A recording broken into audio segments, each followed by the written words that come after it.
Hello मित्रांनो, कसे आहात?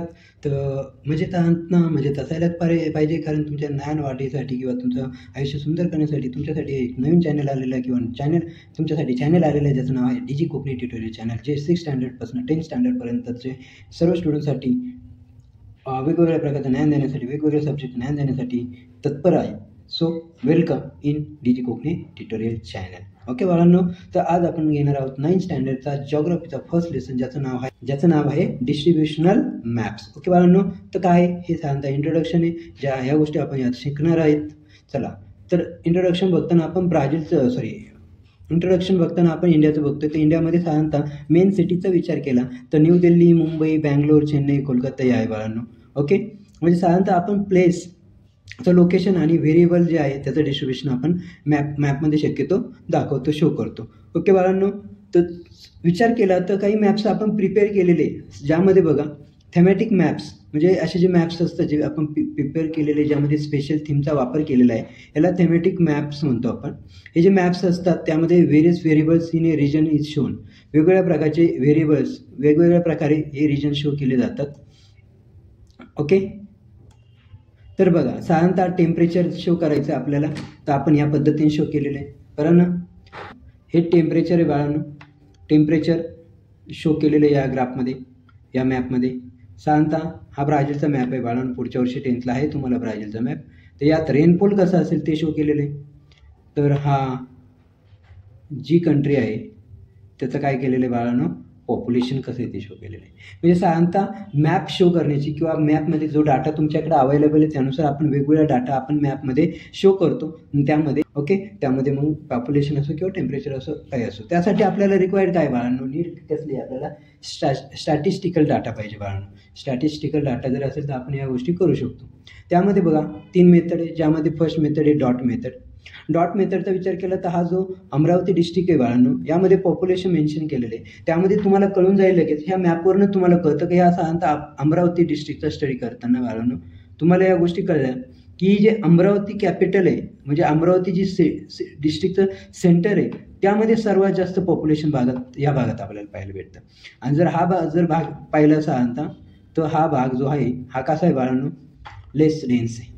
म्हणजे साधारणतः हा लेस डेन्स साधारणतः कोणता डिस्ट्रिक्ट आहे, तसं पाहिलं चिखलदरा अमरावतीमध्ये येतो बाळांनो, ज्या ठिकाणी फॉरेस्ट जास्त आहे किंवा तो भाग जो आहे जंगल टाईप आहे, त्याच्यामुळे त्या ठिकाणी पॉप्युलेशन कमी आहे. म्हणजे रिझन काही असू द्या बाळांनो, परंतु पॉप्युलेशन कुठे जास्त आहे कुठं कमी आहे हे आपण त्या मेथडमार्फत दाखवू शकतो. ओके बाळांनो, तर साधारणतः हा पहिला प्रकार होता. दुसरा प्रकार बघायला गेलो आपण, तर दुसऱ्या प्रकारामध्ये क्लोरोप्लेट नावाची मेथड आहे बाळांनो, ज्यामध्ये अशी सिस्टीम आहे की साधारणतः अमरावती डिस्ट्रिक्टचंच पॉप्युलेशन शो करायचं असेल तर आपण कशाचा वापर केला आहे बाळांनो, हे बघा, हे सेट केलेलं आहे बरं ना. अमरावती सर्वात जास्त, चिखलदरा सर्वात कमी. ओके, आता थोडे जास्त झालं बाळांनो, पण लक्षात ठेवा साधारणतः चिखलदराचा विचार केला तर साधारणतः असा जो एरिया आहे तो काय येतो बाळांनो, चिखलदराचा कसा येतो बाळांनो, हे बघा आता यामध्ये आलेला एवढा चिखलदरा आलेला. हे लेस डेन्स आहे बाळांनो, बाकीच्यांचा विचार केला तर मोस्ट डेन्स आहे बरोबर ना. तर मग या गोष्टी समजणं गरजेचं आहे आपल्याला की एक्झॅक्टली शो करण्याची पद्धत जी आहे ती कशी. जर विचार केला आयसोप्लेट मेथडचा, तर बघा आयसोप्लेट मेथडमध्ये काय केलेलं आहे की हे जे ॲव्हरेज रेनफॉल आहे, तर या भागात तुम्ही बघितलं तर साधारणतः हा जो भाग आहे वरचा नॉर्थ साईड जी आहे अमरावतीची, ती जास्त रेनफॉल पडतो बाळांनो, आणि इथं साधारणतः कमी होत जातो, इकडं कमी होत जातो. आणि हा जर भागाचा विचार केला तर बघा बाळांनो किती रेनफॉल कमी आहे, हा पूर्ण भाग, त्यामध्ये अमरावती का असं ना, हा पूर्ण भाग काय लेस काय रेनफॉल त्या ठिकाणी. आणि हा जर विचार केला बाळांनो, हा जर कोपरा जर बघितला अमरावतीचा, तर हा तर याच्यापेक्षा कमी, अमरावतीपेक्षा 800 mm पेक्षा कमी पाऊस पडतो. याद्वारे आपण काय करू शकतो, कोणताही डाटा असो, तो डाटा जो आपल्याकडे आहे त्यानुसार आपण कोणता एरिया किती पॉप्युलेटेड आहे, कोणत्या एरियामध्ये किती रेनफॉल आपल्याला या ठिकाणी पाहायला भेटतात, या मॅपवरनं आपण साधारणतः स्टडी करू शकतो कोणत्याही याचा, बरोबर ना बाळांनो. तर ही जी डॉट मेथड आहे बघा, डॉट मेथडमध्ये जर आपल्याला पाहायला गेलं तर ही जी कंट्री आहे, सपोज आता हे कोणतीही कंट्री, जसं आता सपोज आपण या ठिकाणी काय केलं, कोल्हापूर डिस्ट्रिक्टचा स्टडी केला. कोल्हापूर डिस्ट्रिक्टमध्ये पॉप्युलेशनची रेंज काय, साधारणतः जर बघितलं तर कोल्हापूरचा जो भाग आहे त्या ठिकाणी डेन्स पॉप्युलेशन आहे, मग त्यामध्ये हातकणंगले असेल, त्यानंतर शिरोळ असेल, बरोबर ना, त्यानंतर इथं ओके इथं असेल गडहिंग्लज. तर या भागात साधारणतः पॉप्युलेशन जास्त आहे. आणि जर तुम्ही इकडे गेले शाहूवाडी असेल, गगन असेल, आजरा असेल, चंदगड असेल, तर या भागात पावसाचं प्रमाण कमी. हे कसं कळलं, तुम्ही पाहायला गेले का बाळांनो तिथं नाही, त्या कोल्हापूर डिस्ट्रिक्टच्या मॅप्सवरनं तुम्हाला समजून गेलं की एक्झॅक्टली कोल्हापूरचं पॉप्युलेशन कोणत्या भागात डेन्स आहे, कोणत्या भागात लेस डेन्स आहे. या स्टॅटिस्टिकल डाटावरनं कळलं बाळांनो तुम्हाला. साधारणतः हे जो मॅप आहे, या मॅपचा स्टडी केल्यामुळे तुम्हाला कोल्हापूरचं प्रत्येक गोष्ट सांगता येईल. तसं पाहिलं तर जर कोल्हापूरचा विचार केला तर साधारणतः बघा 2010 US population dot density map 5 lakh people होते. त्यामध्ये जर बघितलं तर एका साईडला पर्टिक्युलर एरियामध्ये डेन्सिटी सर्व जास्त होती बाळांनो, बरोबर ना, पॉप्युलेशन सर्व जास्त होते म्हणजे ॲक्च्युली एवढ्या भागात. त्यानंतर इकडं थोडं इथं त्यानंतर हा जो पार्ट आहे हा जवळजवळ हा पण डेन्स होता. आणि जर इकडं बघितलं गेलं बाळांनो हा खूपच लेस डेन्स पार्ट आहे, किंवा हा जर पकडला तरी चालेल, हा पण लेस डेन्स पार्ट आहे. तर यानुसार प्रत्येकाच्या ठिकाणी काय बाळांनो डिफरंट टाईपचा आपल्याला पाहायला भेटतो की डाटानुसार आपण मॅप काढू शकतो. हा जो डिफरंट टाईपचा जो मेथड आहे त्या मेथडनुसार बघा डॉट मेथड, आणि यामध्ये काय दिलं कॅटल आणि कार्ब्स यांचं प्रपोर्शन किंवा यांचं पॉप्युलेशन कसं आहे, कोणत्या भागात आहे. हे USA आहे, या भागात साधारणतः जास्त आहे, करेक्ट ना बाळांनो. पण या भागात जे आहे म्हणजे ॲक्च्युली हा भाग, आणि इकडे जर गेलं तर साधारणतः हे जे कॅटल असेल किंवा क्लाउज असेल यांचं काय, कार्ब्स असेल यांचं काय पॉप्युलेशन कमी बाळा. ओके, सो डाटा मॅटर करतो आणि डाटानुसार तुम्ही कोणत्या याचं पॉप्युलेशन किंवा कोणत्याही प्रकारचा स्टडी करू शकतो. डॉट मेथड असेल, बरोबर ना. तर यामध्ये बघा अमरावती डिस्ट्रिक्टचा विचार केला तर 10,000 पॉप्युलेशन कुठे साधारणतः रुरल भागात आहे, आणि मेन सिटीजमध्ये 50,000, 1 लाख, 2 लाख, 5 लाख असं दिलेलं बाळांनो. ओके, लोएस्ट आणि हायेस्ट व्हॅल्यूज ऑफ गिवन. आता अक्कलकुवामध्ये बघा 2,15,000, तर अकराणीमध्ये 1,89,000, त्यानंतर 2,56,000. नंदुरबारमध्ये सर्वात जास्त आहे, नवापूर म्हणजे कुणाचं दिलेलं डाटा बाळांनो नंदुरबारचा. ओके, नंदुरबारमध्ये जे तालुके आहेत, अक्कलकुवा असेल, अकराणी, तळोदा, शहादा, नंदुरबार, नवापूर, या सर्व गोष्टींचा, या सर्व तालुक्यांचा पॉप्युलेशनचा आकडा आहे बाळांनो 2011च्या सेन्ससनुसार, बरोबर ना बाळांनो. हे बघा तळोदा आणि शहादाचं सर्वात जास्त पॉप्युलेशन आहे, तर तळोद्याचं सर्वात कमी आहे. कुठे बाळांनो, नंदुरबार. ओके, सो अमरावती डिस्ट्रिक्टचा विचार केला तर साधारणतः आपण काही गोष्टी चेक करतो, तर त्यामध्ये किलोमीटरचा विचार केला तर साधारणतः 0 to 20 किलोमीटरचा पार्ट येतो. सब ॲडमिनिस्ट्रेटिव्हचा जर विचार केला तर बघा यामध्ये मग रुरल आणि पॉप्युलेशन सिटीजमध्ये किती आहे या प्रकारे सांगितले गेले डॉट मेथडनुसारच. काही फॉलोइंग पॉईंट्स आपल्याला इम्पॉर्टंट आहे की आपण ज्यावेळेस शो करतो त्यावेळेस बिग सिटीज आहे, सिटीजचं पॉप्युलेशन जरी डिफरंट असेल पण आपण त्याचा सिटीजचा जो फिगर आहे किंवा जे सर्कल आहे किंवा स्पेअर आहे ते बिग दाखवून आपण जास्त लोकसंख्या असणारा एरिया दाखवू शकतो, आणि कमी लोकसंख्यासाठी आपण स्मॉल स्पेअर वापरून आपण शो करू शकतो. अशा प्रकारे डॉट मेथडचा वापर करून आपण कोणत्याही प्रकारच्या तालुक्या किंवा डिस्ट्रिक्ट कंट्रीचा आपण काय करू शकतो, डाटा शो करू शकतो. आणि बाळांनो या ठिकाणी बघा नंदुरबार डिस्ट्रिक्ट आहे, ज्यामध्ये सातपुडा माउंटेन दिलेले आहे, तापी नदी गेलेली पाहिलेली, नर्मदावरच्या साईडने, तापी मधल्या साईडने आहे, प्लेन ऑफ द तापी आहे त्या ठिकाणी, तापी, बरोबर ना. दोन मेन रिव्हर आहे ज्या वेस्टला जातात बाळांनो. ओके, जर सर्कल रुरल पॉप्युलेशनचा आणि अर्बन पॉप्युलेशनचा विचार केला तर या पद्धतीने तुम्हाला लगेच कळून जातं कोणत्या भागात पॉप्युलेशन जास्त आहे बाळांनो.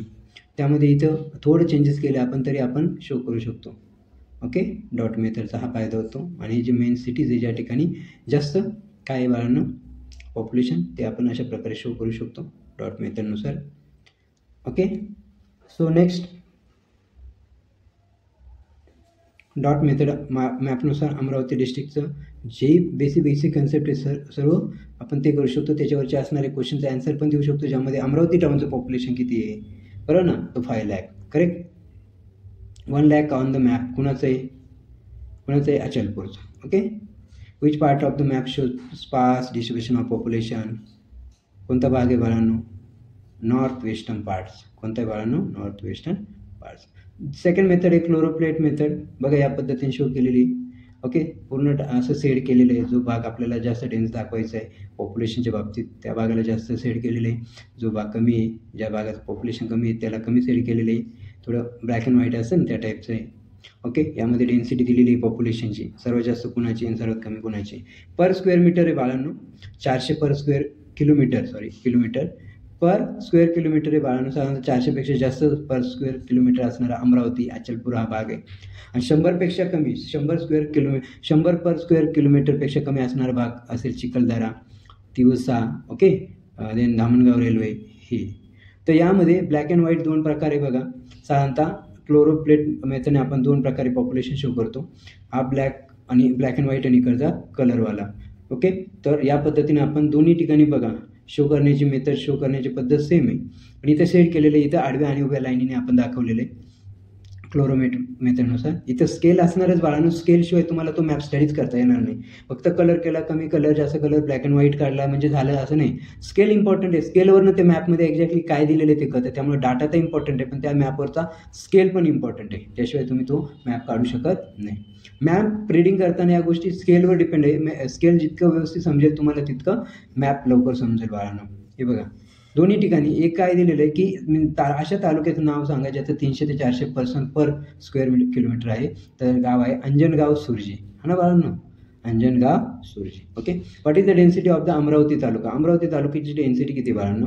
तर 400 person per square kilometre. Okay, त्यानंतर नेम द तालुक्यात having population density less than 300 असणारे कोणकोणते ते आपल्याला सांगायचे. तर त्यानुसार बघा दारिणी असेल, चिखलदरा असेल, दर्यापूर, चंदूर बाजार, मोर्शी वरुड, तिवसा, दामणगाव रेल्वे, नांदगाव, खांडेश्वर, भातुकली हे सर्व लेस डेन्सिटीवाले ज्याची डेन्सिटी 300% पर स्क्वेअर किलोमीटरपेक्षा कमी. ओके बाळांनो, हे आयसोप्लेट मेथड आहे थर्ड क्लोरोप्लेट नंतर. तर यामध्ये बघा तुम्ही काउंटर मॅप्स बघितला, आयसोबार मॅप बघितला, तर या अशा प्रकारचे क्लासेस हे पडलेले बघा. जो भागाचा डाटा जास्त स्ट्रॉंग आहे त्या भागाकडनं ती कर्व गेलेली आहे आणि त्यावरनं आपण शो करतो. जसं बघा जो वरचा भाग आहे ज्या ठिकाणी रेनफॉल जास्त आहे 1300पेक्षा जास्त आहे तर तो भाग डार्क शो केला आणि तिथून कर्व दाखवली आणि त्याच्यावरचा भाग शो केला आहे.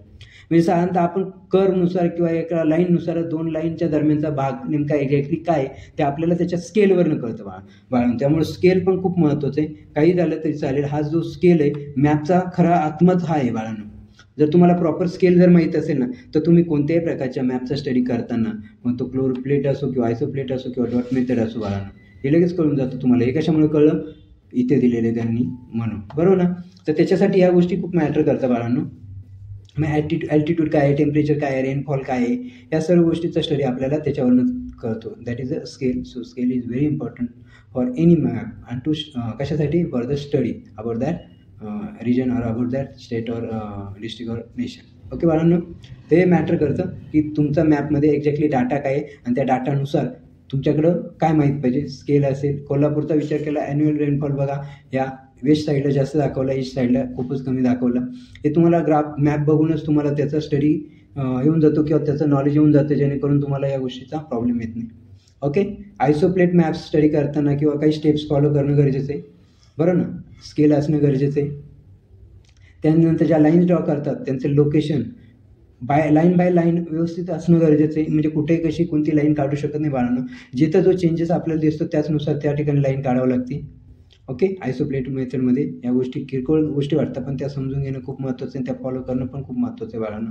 तरच तुम्ही ग्राफ किंवा मॅप व्यवस्थित काढू शकतात दिलेल्या डाटानुसार. डाटा तो नीड असतं पण ॲक्च्युली मॅप काढताना जर तुमच्याकडनं चुका झाल्या तरी तुम्हाला असे प्रॉब्लेम येऊ शकतात. मॅप रीडिंग करताना दिलेला डाटा दिलेल्या म्हणजे मॅपचा जो टाईप्स आहे त्यानुसार स्केल या सर्व गोष्टी मॅटर करतात. जर तुम्ही शेजारची ग्राफमध्ये बघितलं in which part of the district is the rainfall more, कोणत्या भागात तुम्हाला लगेच कळून जातं नॉर्थन पार्ट जो आहे डिस्ट्रिक्टचा तो. In which direction is the rainfall decreasing, कोणत्या साईडला आहे. तर साहजिकच काय म्हणणार आहे तुम्ही वेस्टकडे बघा. तुम्ही वेस्टचा जर विचार केला तर या भागात काय आहे सर्वात जास्त रेनफॉल काय आहे कमी, म्हणून इथं वेस्ट आलं.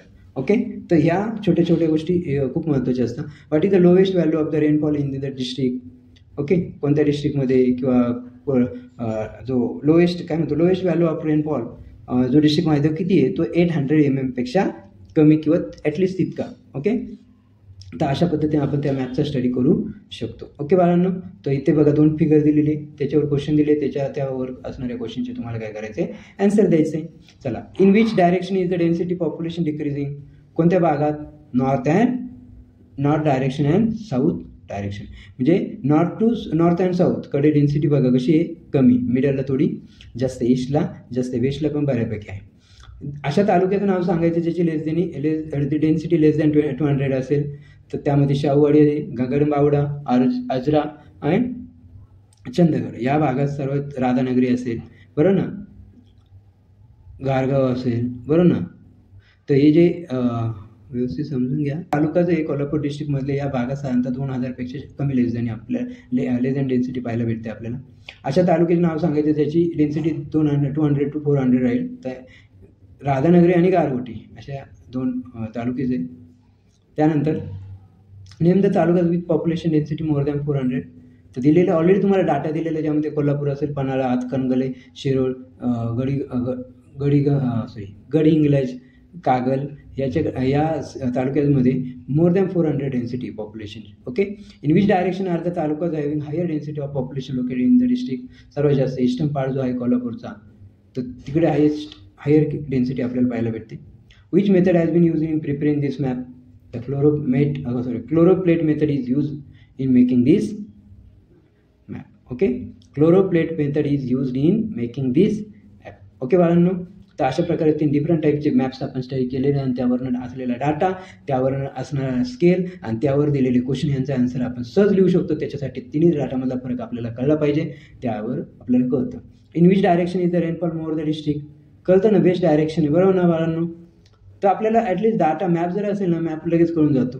रेनफॉल कुठे डिक्रीज होत गेला आहे, ईस्टला, करेक्ट ना. Which class shows low rainfall category in the district. कोणता क्लास आहे, लो, 0 to 600 mm हा जो क्लास आहे, हा सर्वात कमी कॅटेगरी आहे, ज्यामध्ये रेनफॉल कमी असतो. ओके बाळांनो. Which class shows high rainfall category in the district. Maximum 2400. Okay. Which method has been used in preparing this map. Isopleth methods. Okay. Draw the dot map. बघा, डॉट मॅपने हे draw करायचं आहे. Draw it another paper or tracing paper along with its taluka and district boundaries. Okay. हे नंदुरबार आहे, बरोबर ना. मग काय करा, 1 डॉट मीन्स 10,000 पीपल. त्यानुसार अक्कलकोवा, अक्राणी, तळोदा, शहादा, नंदुरबार, नवापूर आणि त्यांचं रुरल पॉप्युलेशन दिलेले 2011च्या सेन्ससनुसार, आणि ते आपल्याला डॉट मेथडनं काय करायचं आहे, मॅपमध्ये दाखवायचं आहे. बघा, मेन जे तालुका आहे त्यांचे नावं त्याला हायलाईट केलं, आणि त्यानंतर त्यात असणाऱ्या पॉप्युलेशन आपण काय केलं, डॉट मेथडचा वापर करून शो केला. ओके बाळांनो. लक्षात ठेवा, ज्यावेळेस तुम्ही डॉट्स टाकता त्यावेळेस कन्सिडर करायचं फिजिओग्राफी, वॉटर रिसोर्सेस काय, रोड्स कसे, रेल्स कसे, तालुका, डिस्ट्रिक्ट, हेडक्वार्टर, या सर्व गोष्टी आपल्याला प्रॉपर मेन्शन करायच्या आहे, जेणेकरून आपला मॅप छानपैकी येईल. साधारणतः फील्ड व्हिजिटसाठी ज्यावेळेस जॉग्राफीमध्ये स्टडी मेथडसाठी फील्ड व्हिजिट इम्पॉर्टंट आहे, बरोबर ना. तर फील्ड व्हिजिट करताना आपल्याला जॉग्राफिकल कन्सेप्ट एलिमेंट्स आपण डायरेक्टली एक्सपिरियन्स करतो फील्ड व्हिजिटच्या वेळेस, बरोबर ना. तर फील्ड व्हिजिट एक्स्ट्रीमली युजफुल आहे फॉर अंडरस्टँडिंग द को relation between humans and environment आणि ह्युमन्सचं को रिलेशन काय हे समजण्यासाठी फील्ड व्हिजिट खूप महत्त्वाची बाळांनो. त्यामुळे फील्ड व्हिजिटला महत्त्व देणं गरजेचंच आहे. व्हिजिट देण्याचं पर्पज काय आहे बाळांनो. तर काही गोष्टी आपण पर्टिक्युलर प्लेसेस आपण डिसाईड करतो, त्यामध्ये काहीतरी रिझन असतं. Some reason behind that by we choose the particular place for the visit. Okay, in field visit. Okay, in trip or in picnic. The elements which will be observed in field visit should be decided. कोणते elements असेल. Okay. Location map, route map, ह्या सर्व गोष्टी आपण काय करतो, visit करतो. त्यानंतर ट्रान्सपोर्ट रूट्स असेल किंवा ट्रान्सपोर्ट किंवा फील्ड व्हिजिटचं ड्युरेशन किती असेल प्लॅन करणं. त्यानंतर त्याच्यासाठी आपण टीचरची हेल्प घेतो. त्यानंतर स्टुडंट क्वेश्चनरीज प्रिपेअर करता, जेणेकरून त्यातनं त्यांना डिटेल माहिती भेटते. ओके. ग्राफिकल फील्ड व्हिजिटचा विचार जर केला तर आपल्याकडे फिजिकल लँडफॉर्म्स काय, रिव्हर बँक्स कसे, dams, coastal areas, tourism sites, offices, museums, geographical elements, villages, forest areas, अशा खूप साऱ्या गोष्टी बाळांनो की ज्या आपण डिसाईड करू शकतो, त्यानुसार फील्ड व्हिजिट ऑर्गनाईज करू शकतो. पण फील्ड व्हिजिट ऑर्गनाईज केल्यानंतर आपल्याला ज्यावेळेस फील्ड व्हिजिटला जायचं त्यावेळेस कोणकोणत्या गोष्टी सोबत घेतल्या पाहिजे. बघा, मॅप्स असेल, बकेट असेल, बरोबर ना, किंवा टिफिन बॉटल असेल, बॅग असेल, टिफिन असेल, कॅमेरा असेल, notebook, pencil, questionnaire, then pen, then scale, then compass, then measuring tape, या सर्व गोष्टी आपल्याला नेसेसरी आहे स्टडी करण्यासाठी, ज्या ठिकाणी जातो त्या ठिकाणचं नॉलेज घेण्यासाठी. कोणते प्रिकॉशन घेणं गरजेचं बाळांनो फील्ड व्हिजिट करताना, त्यावेळेस सेफ्टी खूप महत्त्वाची बाळांनो. सेफ्टीसाठी आपण टीचरने दिलेले ऑर्डर, इन्स्ट्रक्शन आपण फॉलो करणं गरजेचं आहे. अननोन रिमोट प्लेसेसवर जाणं अवॉइड करायचं आहे बाळांनो. जेणेकरून आपल्याला या प्रकारचे प्रॉब्लेम येणार नाही. ड्युरिंग फील्ड व्हिजिटमध्ये ज्या ठिकाणी लोकल पीपल आहे त्यांच्याशी बोलणं, त्यांचं व्यवसाय काय, त्यांच्या शेतामध्ये असणारे क्रॉप्स, या गोष्टीचा सुद्धा स्टडी करणं गरजेचं आहे बाळांनो. साधारणतः तुम्ही हे करताना तुमच्यामुळे एन्व्हायरमेंटला कोणत्याही प्रकारचा डॅमेज होणार नाही, धोका होणार नाही, पोल्युशन होणार नाही, याची काळजी घेणं तुमचं काम आहे बाळांनो. ते प्रिकॉशन करणं गरजेचं आहे. तसंच आपल्याला फील्ड व्हिजिटमध्ये काही कमी जास्त होऊ शकते हे सांगता येणार नाही, त्यामुळे इमर्जन्सीसाठी फर्स्ट एड बॉक्स असणं गरजेचं आहे आपल्याकडे बाळांनो. आणि हे फील्ड व्हिजिट झाल्यानंतर रिपोर्ट रायटिंग करणं गरजेचं आहे. आणि रिपोर्ट बनवून आपण जे फील्ड व्हिजिटमध्ये जितक्या दिवसाची, जितक्या रात्रीची आणि जितक्या प्लेसेसची पिकनिक किंवा फील्ड व्हिजिट ऑर्गनाईज केली होती त्या सर्व डिटेल स्टार्ट टू एंड तुम्ही प्रॉपर मेन्शन करून फील्ड व्हिजिटमध्ये मेन्शन करू शकता बाळांनो. ते मग इंट्रोडक्शन असेल, लोकेशन मॅप असेल, रूट मॅप असेल, फिजिओग्राफी असेल, क्लायमेट असेल, पॉप्युलेशन असेल, एन्व्हायरमेंटल प्रॉब्लेम्स असेल, मेजर्स असेल, लँड युटिलायझेशन असेल, कन्क्लुजन, ह्या सर्व पॉईंट त्या फील्ड व्हिजिटमध्ये जो रिपोर्ट रायटिंग करताय तुम्ही, जो रिपोर्ट लिहिता त्यामध्ये या सर्व गोष्टी स्टेप बाय स्टेप आल्या पाहिजे, जेणेकरून तुमचा तो रिपोर्ट जो आहे तो एकदम छान आणि उत्तम असा असला पाहिजे. ओके बाळांनो, अशा प्रकारे हा चॅप्टर आपला एंड झालेला आहे. त्यामुळे लक्षात ठेवा, आपल्या डीजी कोकणी ट्युटोरियल चॅनलला सबस्क्राईब करायला विसरू नका. सबस्क्राईब केल्यानंतर लाईक, शेअर, कमेंट करायला विसरू नका. आमचे नवीन व्हिडिओ, आमचे नॉलेजेबल व्हिडिओ तुमच्यापर्यंत येण्यासाठी तुम्हाला बेल आयकॉनला प्रेस करावं लागेल, जेणेकरून आमच्या व्हिडिओ टाकल्या तुमच्यापर्यंत एक नोटिफिकेशन येईल आणि त्यानंतर तुम्ही त्या व्हिडिओला बघून तुम्ही तुमच्या नॉलेजमध्ये गेन केलं पाहिजे अशी आमची अपेक्षा. त्यानुसारच आम्ही व्हिडिओ बनवतो. आणि सर्वात महत्त्वाचं बाळांनो, थँक्यू फॉर वॉचिंग. थँक्यू.